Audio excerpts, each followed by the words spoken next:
Hiya. So what I'm going to be talking about with you today, I've actually been writing about for the past 7 or so years. Um, I've been uploading recently snippets of my upcoming memoir about how I survived horrific abuse in UK mental hospitals. And I've been uploading those to the community tab right here in YouTube. But if you'd like even more, you can go to michelletherese.com and you can read a completely free 15-page preview of this. And I just hope that it opens your eyes to what goes on and what still goes on to this day. And I hope it, makes a difference. This is why I made this channel, to both inspire people but educate them. And I just hope it makes a difference. If you've got any questions at all about this while I'm talking, please put them in the comments and I will answer them. So yes, if this is the first time you're watching me, hiya. I am Michelle Therese. I am an author. I'm a passionate mental health campaigner and abuse survivor, and I make videos on here about 3 to 4 times a week with the hope that it inspires you to never ever give up and also raises awareness of, like I said, what goes on in the mental health system. So yeah, the first thing I want to say is I'm going to have to make about 4 or 5 different videos because there is no way I could just sit in one sitting and talk about absolutely everything. The video would be about 15 hours long, at least. So yeah, you're going to have to keep tuned because I'm going to be making many more videos about this. It's probably going to be a series. So yeah, hit that subscribe button if you want to find out more. And I will answer your questions in the next video as well. So yes, I'm going to start with a particular date, and that is the 29th of January 2007.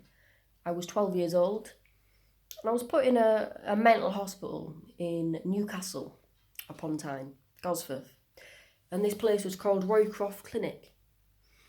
And it was hell. It was fucking hell. It was a prison. And the reason why I was there is because I had a mental breakdown, self-harming, I was hearing voices, I was struggling, and there was a hell of a lot that led up to that. So I was unfortunately being abused by a family friend, not a family member, but a family friend. I was extremely bullied at my secondary school. People thought I was a lesbian, which I am. But I was, targeted and assaulted for that. I was diagnosed with autism, Asperger's. So people didn't necessarily get me. They left me out and bullied me, and I've never been a massive violent person. So I'm a kind, caring person, and I guess a lot of the time people, took advantage of that. So I was struggling and I was scared because I didn't have a mother figure. She's never been in my life. She left the family environment when I was about 4 weeks old, never returned. She had, she got serious schizophrenic issues. So my father, who I do love, and who has been a brilliant father, raised me up until I was put in the mental hospital at around 12. Now, prior to this, I'd been staying in a residential unit because I was struggling so much in my secondary school. They thought, it's probably a good idea to put me in a special school for children with autism. And that was going okay-ish. But then, just like I said, I started, hearing voices more and I started struggling more, and the abuse continued a little bit in terms of, when I was walking the streets, people still recognised me and I was being assaulted for being a lesbian, and I was winning a lot of awards for my writing. And where I was growing up, a hell of a lot of kids grew up to be like thugs and not very educated, and they saw that maybe as a threat or an easy picking, and I really struggled in my upbringing. I started to self-harm. I started to make plans to harm those children, and I look back and I think I shouldn't have done that. But I can understand why I did that. I used to write all these crazy ideas down on paper, like right, I'm going to stab them and stuff like that. And, you know, it's shocking and I regret doing it, but I was unwell at the time. And that is one of the reasons why I was put in Roycroft Clinic. So when I was there, the first thing that they did was humiliate people. They were racist, they were homophobic. The abuse was about as bad as it gets. Let's say they found out that I was a lesbian, and I knew that I was gay when I was about 11 years old, because I had quite a big crush on Avril Lavigne. I don't know, but I was really really digging her back then, and Mariah Carey again, not now, but back then I did. And you know, the staff used to say horrible things like, if you was my daughter, I'd disown you and I'd let you starve. And if you struggled, let's say you didn't want to get up one day, you got dragged out of your bed, and it didn't matter if you was in pajamas or just your knickers. They'd just drag you out, and they'd just drag you out of your room and just make you sit in the hallway. Loads of times, you know, this was a mixed ward, so there was other kids, 12, 13, 15, 16 years old, boys and girls.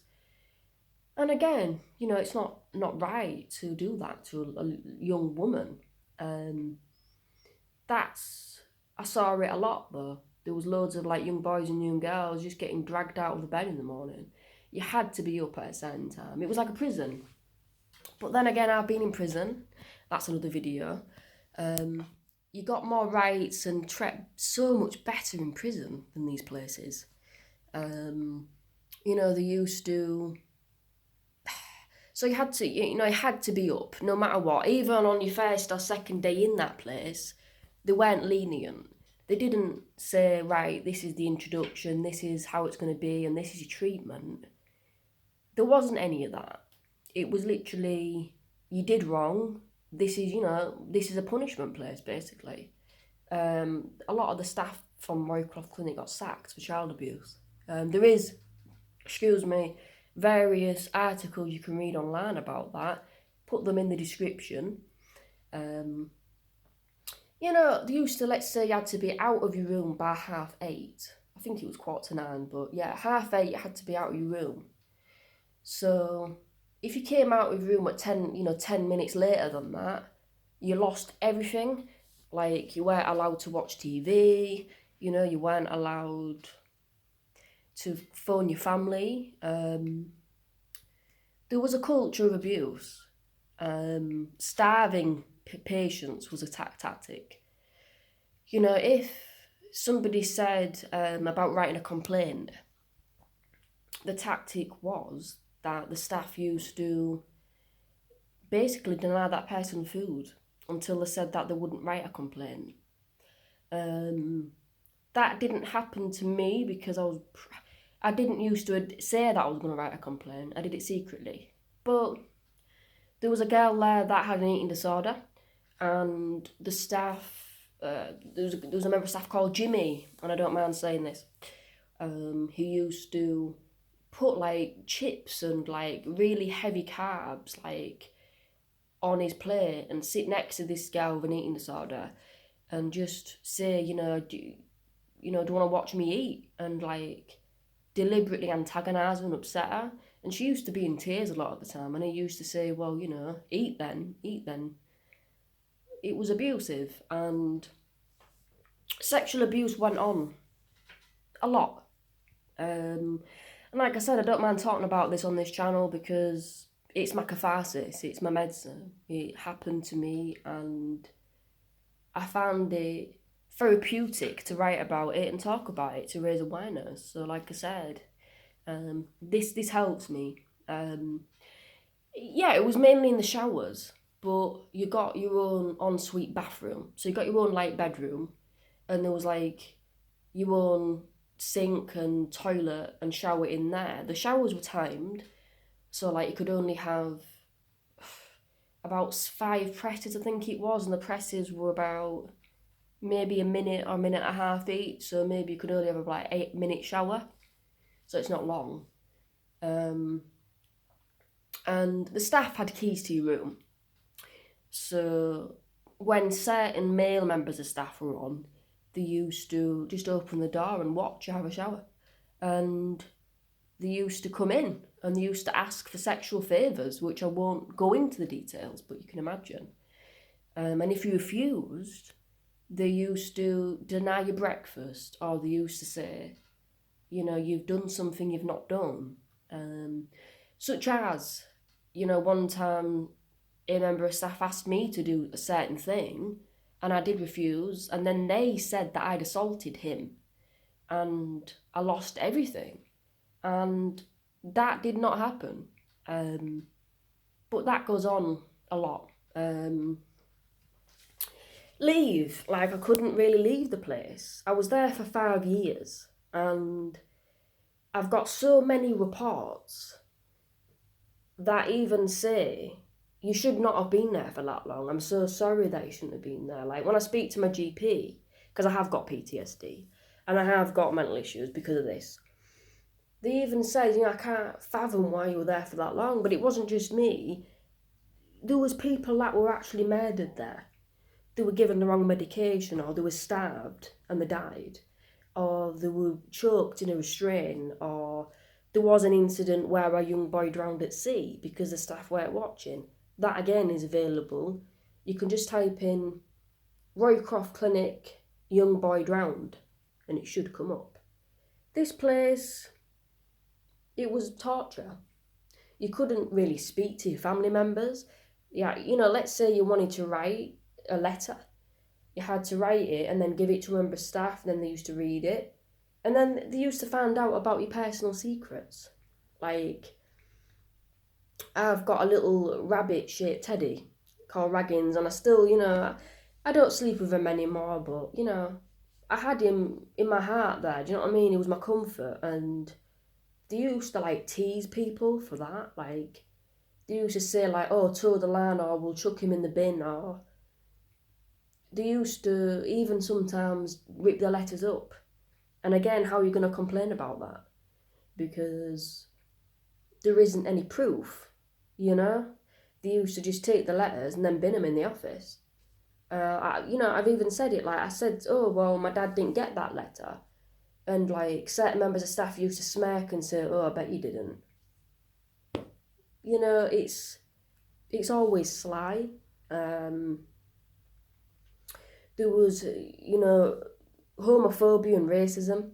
Like, there was a couple of black and, mixed race people there, and they were literally told by a hell of a lot of staff members to go back to their own country, that we don't like your type here, that just stupid comments like, oh, we don't have Afro combs here, you have to buy you.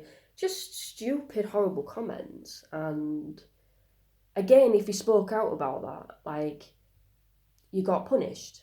Like, I was in the living room. I don't like the soaps. I don't like the soaps at all. I think they're a bit boring, but a lot of people like Coronation Street and Emmerdale and Hollyoaks and all that.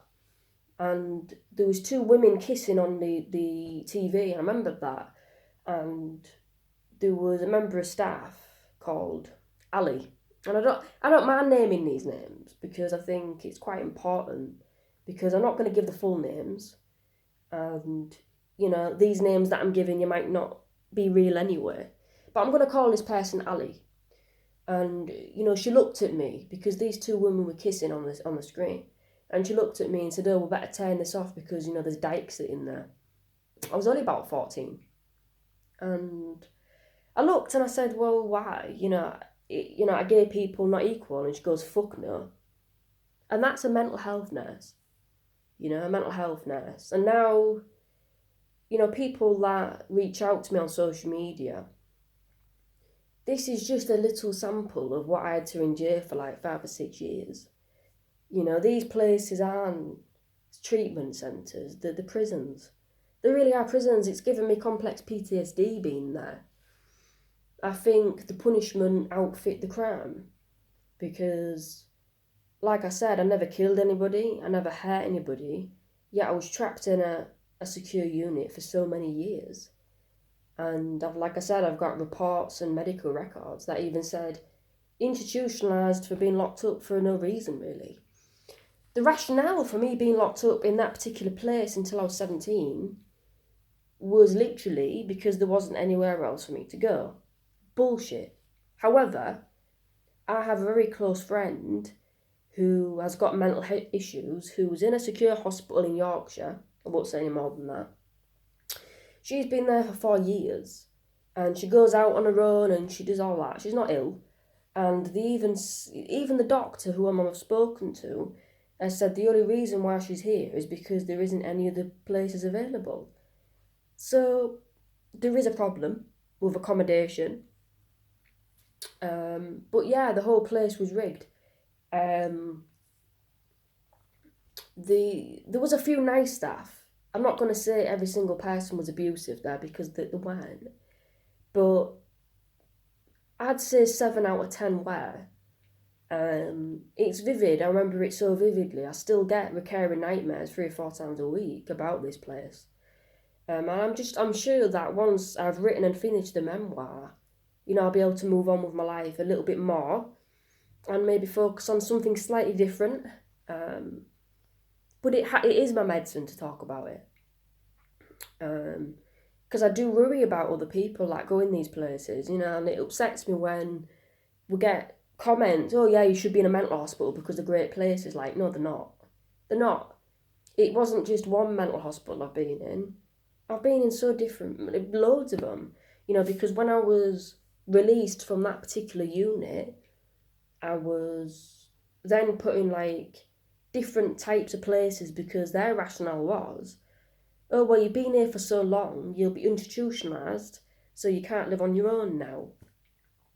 Which I kind of get. But the other places weren't that great. They were a lot better than this place. And there was most of the other places there wasn't abuse in this sense.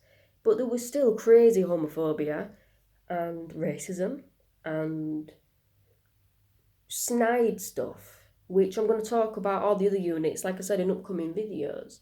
But going back to this particular Roycroft Clinic, it is the worst abuse that I've ever experienced in my life. And it's changed the way I view people.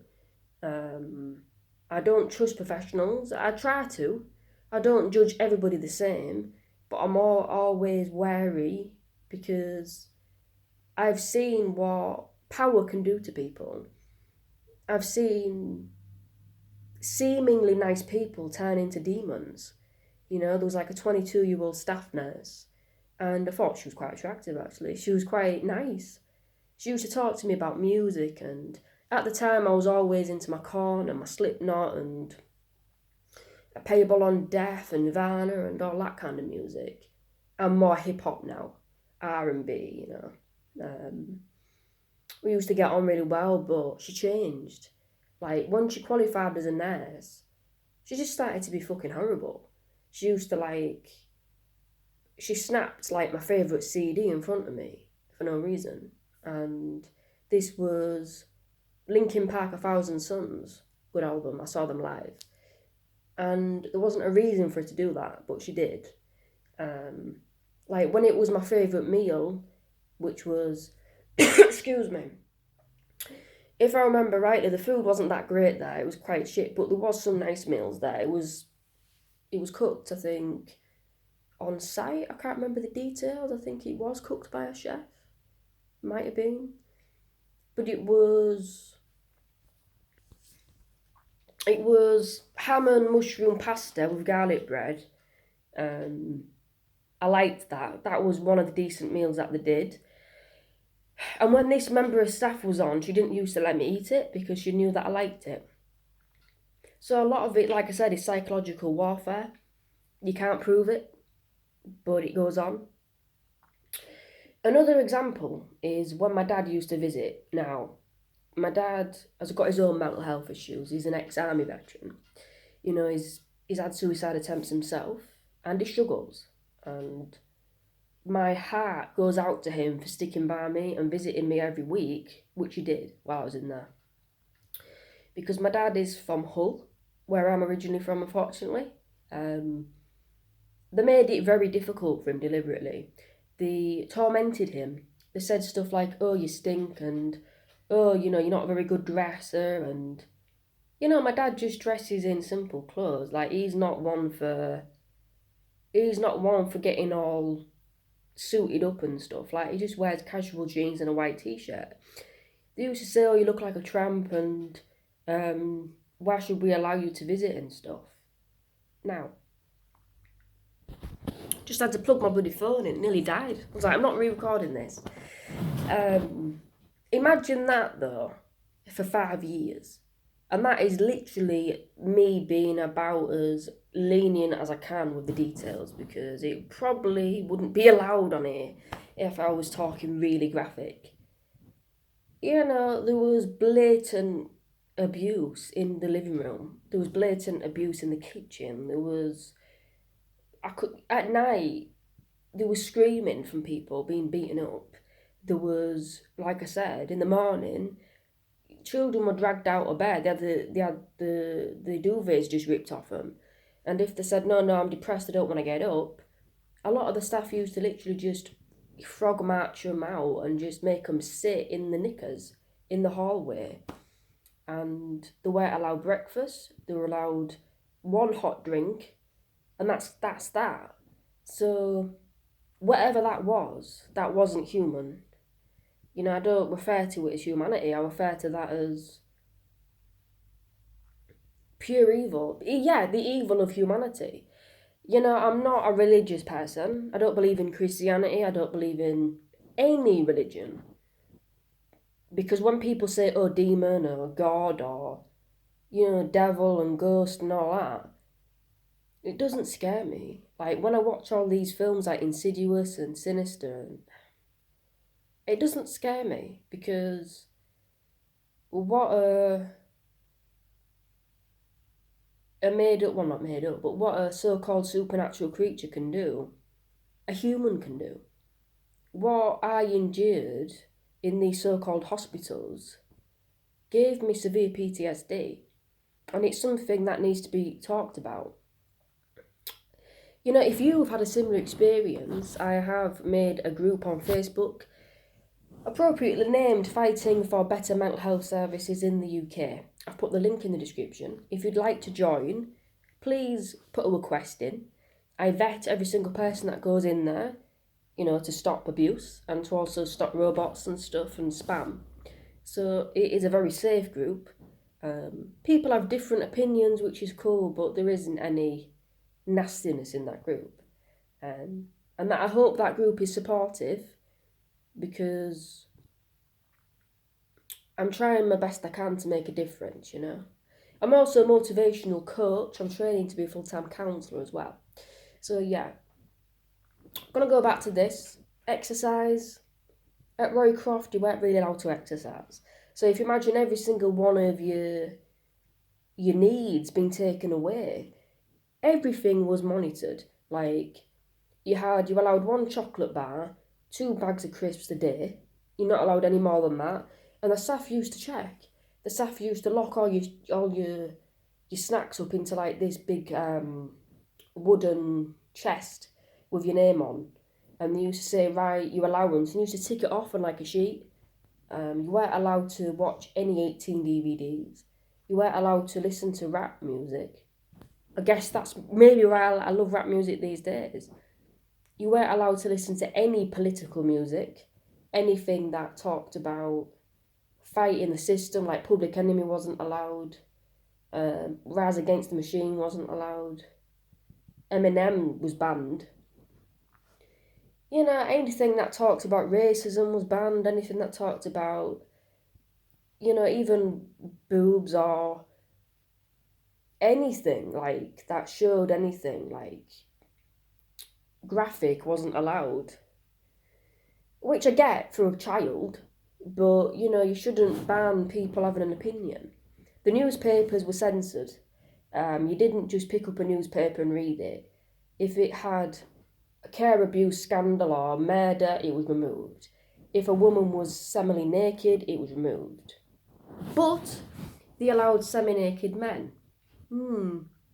I always remember that, and it's a detail that I talk about a lot in my book because why? Why is that? Is it because mainly women worked there, which they did, or is it because women showing their bodies is inappropriate? Now, I'm not going to talk about my feelings on page 3 models and stuff like that, but what I'm saying is it should be a blanket ban for all. Not you allowed to look at naked men, which women wear, but boys can't look at naked women, and girls certainly can't look at naked women. I remember speaking to my doctor, who I'm not going to name just in case I do get a lawsuit on my hands. She used to say, it's not really appropriate for you to be looking at naked women. And I was about 14 at the time. And I thought, fair enough. Can I look at sexy women magazines? You know what I mean? I was exploring my sexuality. And she goes, no, not allowed. Then I was 16. And then she says, no, but you are allowed. She showed me some magazines, and it was like men on the beach and men posing with women. And she goes, oh, you're allowed that? And I said, yeah, but I'm gay. And she goes, oh, well, you'll have to wait until you get out then. That's her exact words. And it stuck with me. And I think, I talk about that in quite a jokey way in my book. I mean, this is fucking horrific. And I still smile and I still talk about it quite, I wouldn't say jokingly, but I poke fun at things. Such as the fact that they used to do a cutlery count. Yeah, when you sat down to have your meal, they used to count all the cutlery. I agree with that in a way. It's a unit, they don't want anyone stabbed. Now, I did end up getting stabbed, and I think I'm going to have to make a separate video on this, but I ended up getting stabbed by a patient in the art class because they didn't use to count the sharp object in the art room. In the dining room they did, but in the art room they didn't. And a patient was having a really difficult day, and I do not have any hard feelings at all, but I was stabbed with, when you do oil painting and you get those metal things to mix the oil with. Can't remember the name. It's like a trowel, but not a trowel. It's like a pointy thing. Anyway, got stabbed just under my left breast, and yeah. I've been through so much in that place. Like I said, somebody died in there because of staff negligence. It is about as bad as it gets. I made numerous attempts to escape from there. Again, I was punished at one point I don't want to say it on this channel, but I raped. Which I won't go into, but and I tried to escape using cutlery. I smuggled cutlery out of the dining room, and I was digging with a knife and fork, trying to escape with desperation, and the staff laughed and told all the patients, and they actually started drawing stupid pictures about it, me with fork and spoon and saying, oh, the Great Escape and stuff, and the staff used to stick it up on the wall saying, don't be like the Great Escape and stuff. So again, abuse. It was horrific, and I wouldn't have been able to talk so openly about it maybe 5 or 6 years ago. But I've survived it, and, I've turned my life around, which is the main thing, and which is what I want everyone to do. I don't want anyone to give up. And like I said, that's why I made this channel, because you're not alone. If you have been abused in a mental hospital, you're not alone. It does go on, and I do believe you. And reach out to me, talk to me, join the group, chat to me on here. I care about people, and I just want you to know that, if this video has affected you, I'm sorry, but I talk openly on here, and if you've got any questions, please ask me. And yeah, I'm going to go now because I have been slightly affected by saying all of this, but it's my choice. But no, I'm going to go now. I'm going to make another video in about a week or two about this, about what happened when I left there. And yeah, I hope that this has raised awareness. Until next time, adios. And please subscribe for more awareness of what goes on. Bye for now.